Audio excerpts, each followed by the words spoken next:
బీసీలందరూ ఏకం కావాలని ఎమ్మెల్సీ తీల్మార్ మల్లన్న పిలుపునిచ్చారు. హనుమకొండ ఆర్ట్స్ అండ్ సైన్స్ కళాశాల గ్రౌండ్స్ లో బీసీ రాజకీయ యుద్ధబేరీ సభ జరిగింది.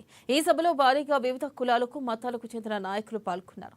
గత 75 సంవత్సరాలుగా బీసీలకు అన్యాయం జరుగుతుందని ఈడబ్ల్యూఎస్ ని వెంటనే రద్దు చేయాలని తీల్మార్ మల్లన్న డిమాండ్ చేశారు.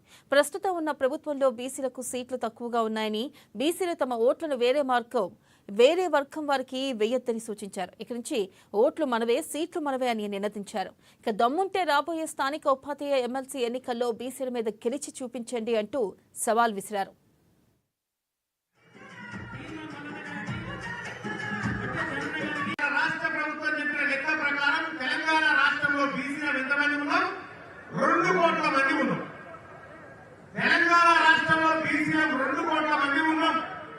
నెలకు 5,000 ఖర్చు పెట్టేటువంటి సామర్థ్యం ఉన్నటువంటి ప్రజలకు మనము అంటే నెలకు 10,000 కోట్ల రూపాయలు ఈ బీసీలు ఖర్చు పెట్టగలిగినటువంటి శక్తి ఉన్నటువంటి వాళ్ళు.